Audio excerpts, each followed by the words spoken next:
All right, ladies and gentlemen, good morning to the morning podcast, okay, on this December 5th.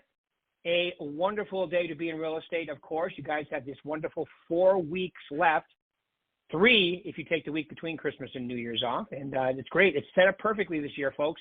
You got 3 solid weeks, then you'll have a 3-day weekend. Work 4 days, take another 3-day weekend, okay, and then it's next year. All right, but today we are very fortunate, okay, from Equity Title, to have Jamie, and as I call her, Led Zeppenfeld. No, I'm just kidding. Jamie Zeppenfeld from Equity Title. Jamie, if you could hit *6 on your phone, that would be great. All right. Good morning. Thank you for that intro. No problem. I would, you know, if that was my last name, I would legally change my middle name to Led. Just so I really shouldn't I? I would.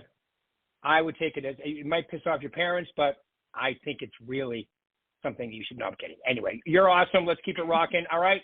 Tell them a little about yourself, how long you've been doing this, all that good stuff, please. So I am a marketing rep with Equity Title. I have been in the business. It'll be 5 years this June, I believe. So it's been quite a while now.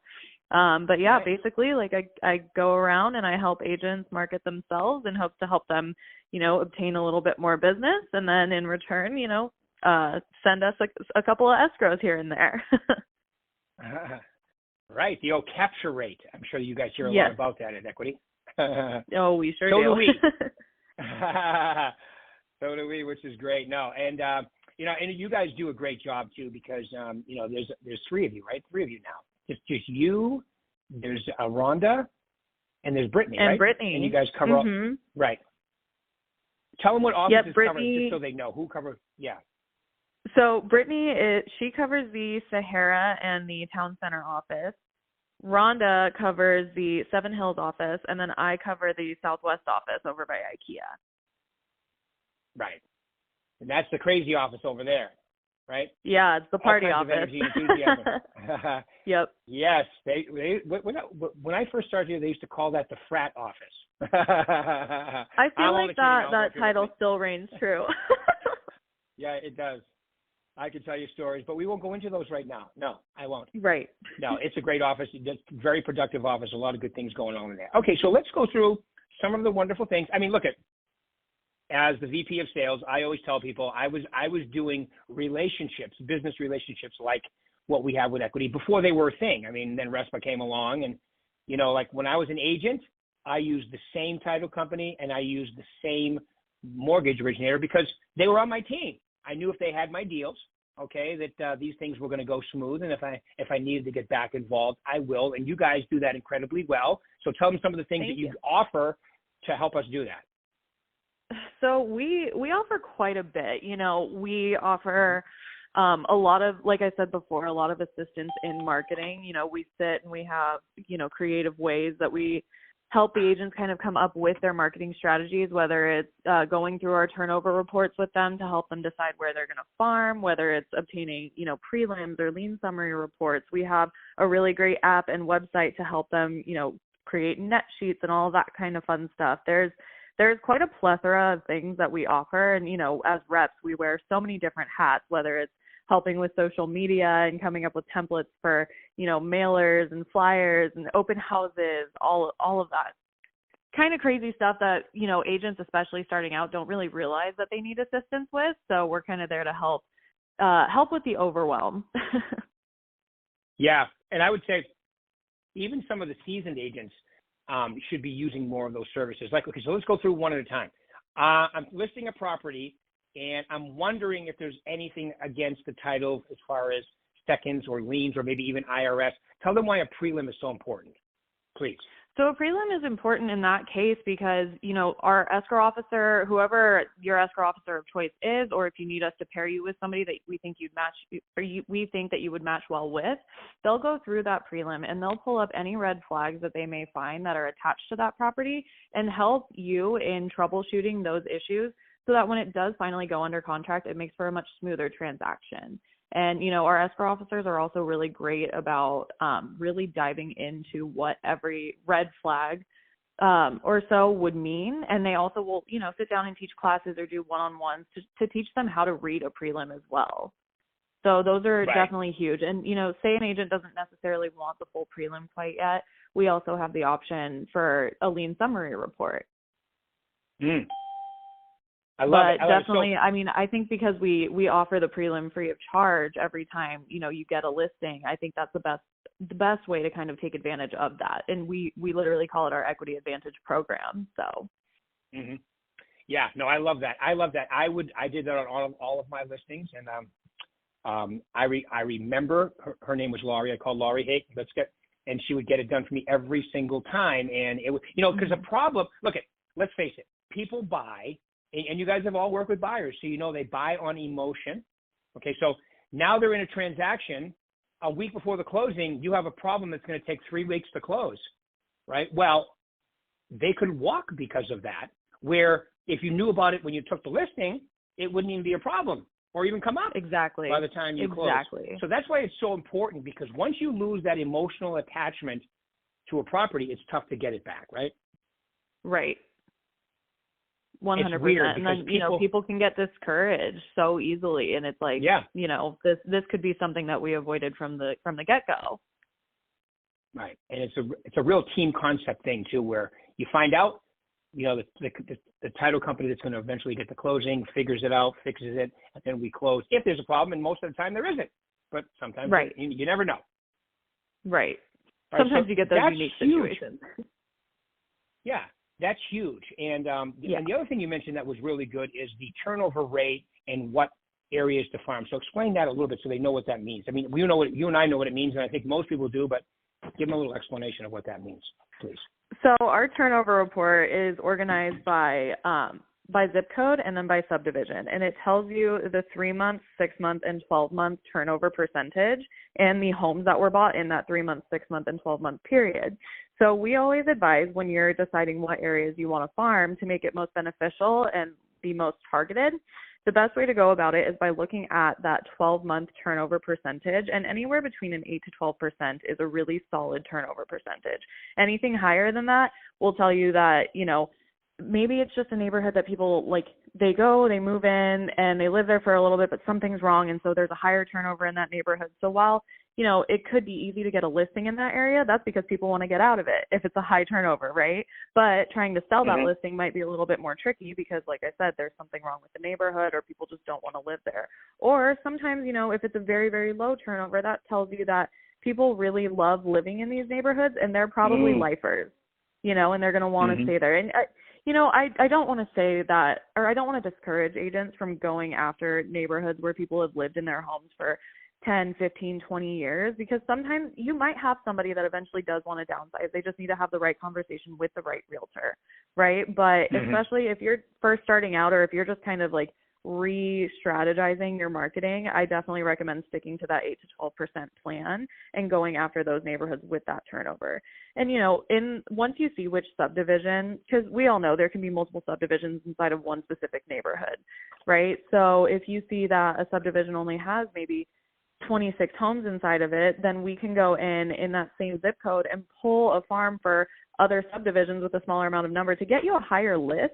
But we know and understand that all of the homes in there still have that 8 to 12%. So it's a lot more of a targeted farm for you to go after. And I think, honestly, I think that is the number one most important thing when you are starting out with your marketing. And then from there, kind of figuring out how you want to market those areas. Right.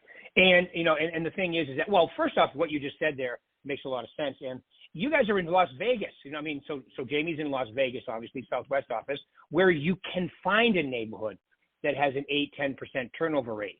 Now, in California, that would be probably almost impossible to find because people, stay in their houses forever. Some of them even deed them from, generation to generation, and people still farm those neighborhoods. So you have the opportunity, especially in Arizona and Nevada, to pinpoint an area. Since if you don't have a farm, you might as well pick the most. It's like farming a piece of land and finding the piece of land that has the best soil, right? It's the same type of thing. Exactly. Mm-hmm. And if you already have a farm, getting all this information is completely helpful because you guys can also furnish them those analytics that you talk about as well, right? Exactly, yeah. And then another thing that's nice too, if people do already have their farms, we can always send them updated farms, like every month or every couple of weeks, so that way you can see, just analytically what has gone up in value. And we know that houses are going up in value right now, so it's nice to see that.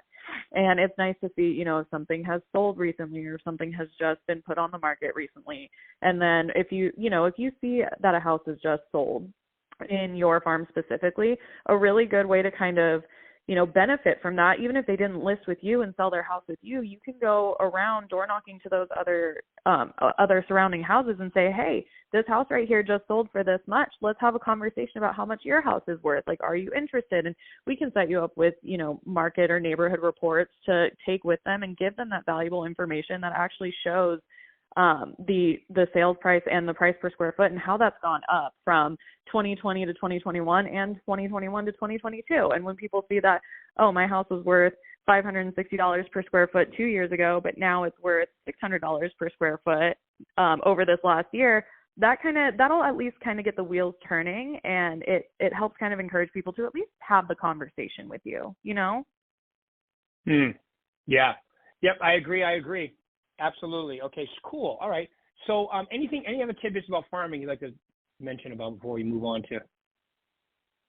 Well, so when you are farming, there are a lot of creative ways to go about it. My biggest piece of advice is deciding, because we all know that there are so many different ways that you can market your farms when you do market them. Do you want to go after absentee owners? Do you want to go after owner occupied? While in our farms, we're not able to actually tell if there is a renter living in those absentee owner properties, but we can tell by how many properties that owner has in that subdivision or just around town in general. And if they own 3 or more properties, that kind of tells you, okay, that's probably a rental property. So then if you want to start targeting renters and convert them into buyers, that's something that we can do as well. And you have to decide, oh, do I want to send out mailers? Do I want to go door knocking? Do I want to have more open houses in this area? You have to decide how you're going to brand yourself and kind of become the face of that farm area. So that's my biggest tidbit is really sit down and think, like, what has worked for me marketing in the past? What hasn't worked? And take everything that has worked and, still do that, but then maybe not necessarily reinvent the wheel, but get a little bit more creative with the things that you're already doing. Yeah, I agree. And I would also add this to that too. If you don't have a farm, pick a farm that you can walk, where it doesn't have a, no solicitation policy, because mailing is good, right, but dropping off is way better. And that's like so you much just said, better. Jamie, then they have a face that they actually see you.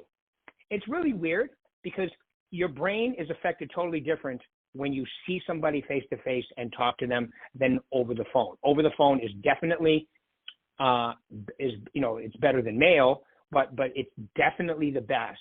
And you know what actually works almost as good as video, doing video. Yes. So you have a farm, you have it pinpointed, like you just said, you can update it. I think every 6 months is fine. Update the names and addresses, and then I would also, and their emails and phone numbers as well. Yeah, and we can provide that. Yes, that's exactly what I was just going to say. Absolutely, you guys can provide it, and even the best of software. Okay, you guys probably will get them 70-80% of the phone numbers. I would go on and find the other ones. You can find them on, People Finders, or you can get them on Spokeo. Because in my farm, I want a bunch of things. Number one is I want to be able to knock it, at least most of it. If I have a couple gates inside my farming area, then I would say, okay, fine, I'll mail and call that area, but I will knock and drop the other ones. Then I'm going to go right to my social media, and I'm going to make sure everybody in my farm I'm friends with, I'm connected on Instagram. I go right, and I know you guys help them with that. Go through all that goodies, right? Yes, absolutely. Social media has become kind of one of those things that, I feel like everybody is kind of facing the fact that social media is where marketing is turning to. So we've been helping out a lot more with social media lately. I know you guys have it. I'm one of the first people to admit I was wrong about it. I used to make fun of Facebook when it first came out, Instagram and all that crap, and now I'm doing it. I just did my video right before this call, right, about habits. I did another video about habits and why December is so important. And so, you have the opportunity to become familiar with a group of people that aren't familiar with you, and that's how they will reach out and use you for their real estate transactions, right? It's pretty simple when you think about it. Exactly. And one other thing that I do want to add to that too, once you add all Sure. of these people to your social media, of course you want to have something in your social media handle indicating that you are a real estate agent so that they're not like alarmed and holy cow, why is this random stranger following me? But once they see that and you start to post videos about that farm area, this is your opportunity to position yourself as a complete expert of that area, right? So not like you don't just have to be posting stuff that's real estate related. You can go around and say, hey, like this, you can just post it on your story, a little video saying, hey, I'm at this really great coffee shop in this neighborhood. And to boost engagement, you can ask a question like, have you guys ever been here? What other coffee shops do you enjoy over in this area? And then at least you're, kind of starting to build rapport with them via that social media, and they feel, you're a lot more relatable when you're doing stuff like that, because it's like, wow, this person really does know everything about my neighborhood. Oh my gosh, I love going to that restaurant. I love that coffee shop. That's the park that I take my dogs to. You know what I mean? Yeah, absolutely. No, I think it's great. You have your own little reality show. It's kind of like what you're describing, right? It's kind of cool. Yeah, exactly. Yeah. I like I said, I do a video every day now. I do 2 Facebook posts and 2 Facebook Lives a week. I do this podcast. All of it is blasted on. So, hey, I had a guy at the beginning of COVID. I'll tell a quick story. I think you were there when I told this one. Short. I'll make it short. He didn't want to use social media. Well, I convinced him, do it. Okay, so there's a listing in his farm that came up, not his listing. I go, walk through the listing, do a video, boost it on social media. Well, he did. He called me back a week later. You're not going to believe this. This is remember when COVID first happened, Jamie? They were like walking down the state lines. You can't drive across California into Nevada and vice versa. Remember that when that first? So I sure do. These people couldn't come see the house, but they saw it on social media and they said to him, we know that neighborhood. That's the exact style we've been waiting to come on. We want to buy it full price, cash, close in 3 weeks. Oh Just from my his God. video. See, that's amazing. Just from a video alone. Yeah. Exactly. And he held onto the key for 6 months until they could finally come visit the house that they currently own. Wow. So that's incredible. I know it works. It does. And, Yeah. a lot of people, too, they get concerned when, if they feel that they don't have a social media presence yet. And your social media is not going to grow overnight. But the biggest thing is staying consistent with your posting so that people know that you're there and that you're persistent, Yeah. And it's really, it's even when they don't watch all your videos, but they see you doing, oh, there he is again. Oh, there she is again. Right. And that's what gets their attention. That's why farming works. Consistency, right? Like you just described. Exactly. You have a turnover rate of 8%. You have 1,000 homes. That means 80 are going to sell every year. The more familiar they are with you, the more comfortable they are with you, the more of that percentage you're going to get. Isn't that the whole idea? Exactly. Be the majority market share in that specific farm area, Right. You have the opportunity to. It's just all about the consistency. And that's the key right there. You have the opportunity. Are you taking advantage of it? That's the key. Yep. Doesn't matter. Is the market going up? Could be. Is it going down? Yep. Sideways? Who knows? Interest rates are high. Interest rates are low. Appreciate. It doesn't matter. Homes are still selling. And if you have a certain percentage of your farm.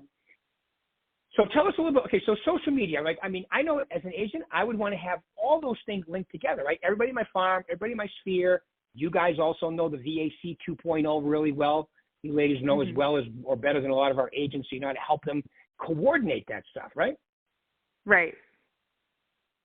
So, I mean, with social media, yes, it is very, very important to have those things all connected with each other. And one big question that I get asked a lot, too, is, do I need to have my Instagram? Do I need to have a separate one for personal and a separate one for business?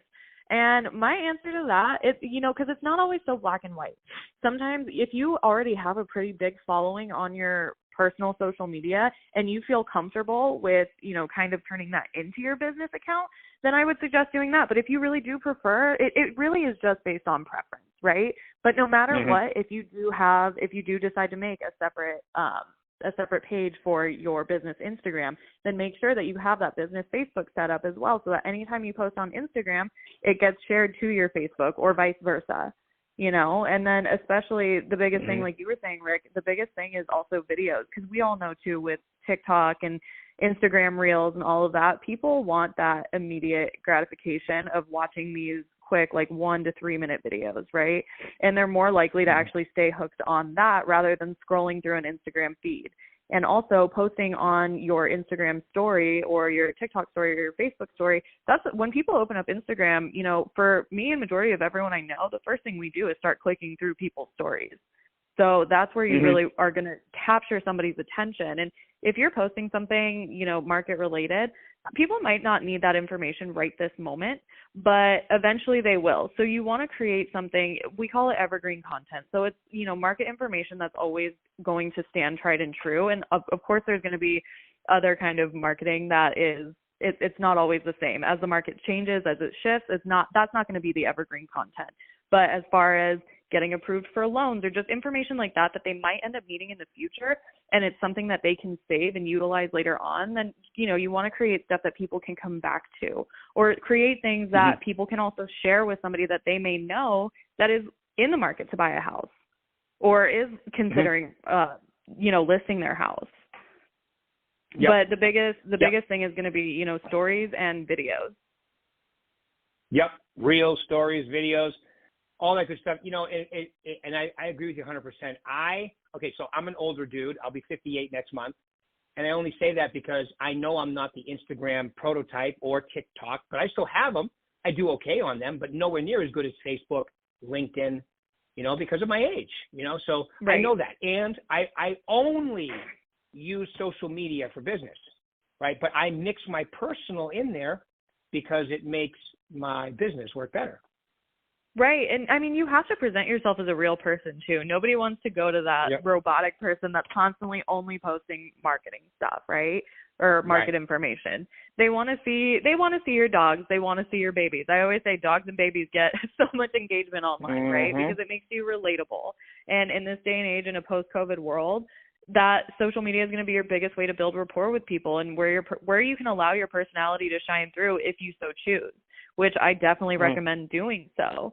You know, if you're going to a concert, like I think, was it like AC/DC was here last year, and I saw a ton of realtors posting that they were going to that concert. And I'm like, wait, that's really cool. Like, I'm super into rock and roll music. It made me want to have conversations with, you know, other realtors as well. Like, it just, like I said, it makes you that much more relatable to post a little bit of personal stuff here and there. That's the word too, relatable. And that's why they use you, because the great thing about real estate is, and I'm going to say this, but it's less about your experience and more about the connection you create with them. Because everybody thinks real estate's easy until they do a transaction. But before they start, oh, this is easy. Let's just pick somebody we like, we trust, right? And time in the business helps the agent, because now you have repeat and referral business. But as far as who they're going to pick, if they don't have somebody, it's about, can they relate to you? Do they feel comfortable with you? Right. So I think that's a huge point. Right. Yeah, 100%. Like people are going to pick agents if they feel like they can almost, you know, create a friendship with them. And that's also a goal too, when you start to build these relationships with people. And that's how you get referral business, is you maintain some kind of a friendship with these clients as well. And you don't consider them clients, you consider them your friends. Exactly right. That's awesome. No, I love that. That's perfect. Link it all together. Keep it rocking. Okay, so did I forget any of the wonderful tools that you guys have? I don't think so. I mean, we have a laundry list of different tools that we can offer, you really but I think we covered the main ones. So. All right, cool. Yeah, and also that you'll meet with them individually. See, if I was an agent, I would meet with you. Depending if I was in the Southwest office, I would meet with Brittany. I'd meet with Rhonda, and come up with a customized plan that you can, because you guys do it for them, and I think it's incredibly awesome. So 100%. And right now we're actually, you know, because we're approaching the new year very, very quickly, we're encouraging people to set up one-on-one meetings with us now, so that way you don't get that overwhelm right in the beginning of the year of, okay, I have to hit the ground running, but then you kind of trip over yourself a little bit trying to figure out what you're going to do. So we're trying to encourage everyone to meet with us now, so we can set that up and then actually be able to hit the ground running with no speed bumps in the beginning of the year. So. Nice. You're asking people to be proactive versus reactive, and I love that, because proactive is what makes you do well, and you'll be really happy with your January. If everything's set, running, think about this. You have a sphere. Your sphere should all be connected to you on social media through the VAC 2.0 and any tools that you guys have as well to do that. You should have a farm. Same thing, all connected. Now, when you're making calls or you're going to door knocking or you're doing videos and you're doing social, and they're seeing you multiple times. Right. All right, which is really how you become super familiar with them. And that's called marketing, isn't it? That's marketing. It sure is. You're exactly right. We self-discovered.